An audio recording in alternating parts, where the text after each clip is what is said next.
Harvest si tatay ng kakao. Ito yung tinanim niya eh. Nagha-harvest na siya ngayon. Dito lang to sa likod ng bahay namin. Ito yung nabili ko nung... Ay, nag-crack na siya oh. Nag-crack na siya mga kaibigan. Oh, matatabang ka dyan. Teka lang ah. Kunin mo to boy. Nag-crack na siya oh. Hinog na to. Wait. Dami. Oops. Paano malalaman ang kakao pagka hinog na? Eh, naninilaw eh. Naninilaw na daw. Isa may hepa na.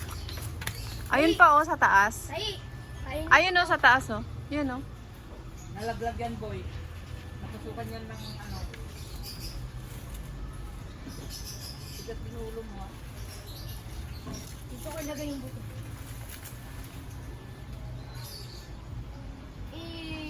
Pero itong mga red na to, hindi pa to okay. Green na. Ha? Ha? Baka green, hindi pa. Hindi, yung red na yan, hindi pa pwede. Ayun. Ha? Hindi pa. Hindi pa yan pwede? Yun ang kulay niya eh. Kainin ko to. Yun ang kulay niya. Tignan nyo mga Kanya kulay kahit na isang buto. dower cards, ayan oh. Kainin ko to. Kanya kulay. Ito, bulok na yan, so tatanggalin na natin. Pwede na bang kainin to? Ito, hindi pa daw pwede, Pwede na sabi bang ni kainin to? tatay. Hindi pa daw yan Pwede na bang pwede. kainin to? Kainin? Oo, pwede na yan. Mamaya, si Maymay din daw kakain. Patikim nga, boy. Hindi kainin talaga yan. Yung hindi nabuksan na nalag.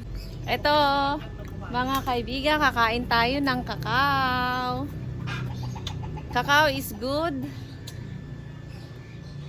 Good ano to? Ano yan? Hindi ko na alam. Dapat mumulmulan mo.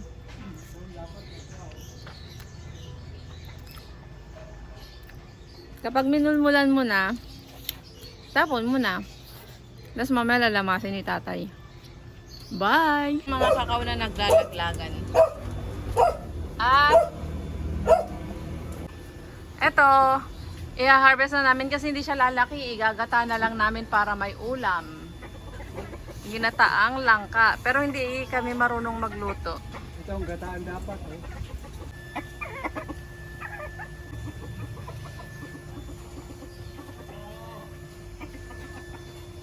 Yan mga kaibigan, madami na tayong na-harvest na kakao. Pakita sa inyo yung munting alugbati. Ayan. Hello guys! Ngayong araw, magmumulmul kami ng kakao. Ipapakita namin sa inyo kung paano magmulmul. Balbal. Tapos biglang wala nang bumili. Hindi naman. Nyo kung paano ang first Masarap step. ito. Ayan, bitakan. Hiwain muna siya. Ganito po ang ginagawa. Ang kailangan po sa kakao ay buto. Ngayon, kailangan mo yan. Tingnan nyo yung tatay ko. Alam yan. Yung tatay ko magaling magmulmul. Yan guys, yung mga taga-mulmul guys. Boy. Boy, madami ka nang namulmulan, boy. Ha? Hindi ako nakain ng dinner mo mo sa akin. Mababalatan naman eh. Oh. Ang galing magmulmul ng tatay ko guys. Kunin mo lang ito. Ayan guys, ako din magmumulmul. Oh. Bitakan nyo ata. Ipakita nyo hang ko mabitak, hang ko maipakita dyan video. Ano kulang pa. Ayan, ang dami naming mumulmulan. Saglit lang ate. Ah. Yan, ito guys. Parang durian ice cream.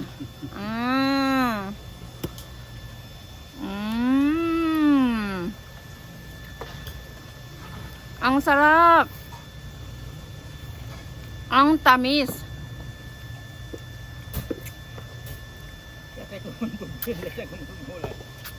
Ugatan ko pa naman yan. Ito yung durian. Ay, hindi pala kakao. Hugasan pa naman yan eh. May contest dito guys ng ano. May contest dito sa pagmumulmol.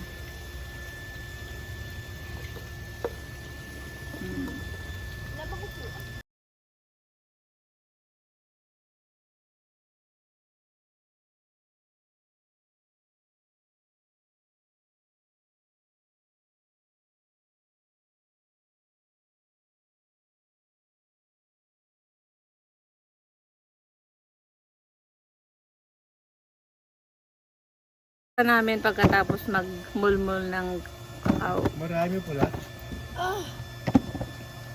Kulang pa. Ito na yung mga namulmulan naming buto guys. Tapos ito yung balat.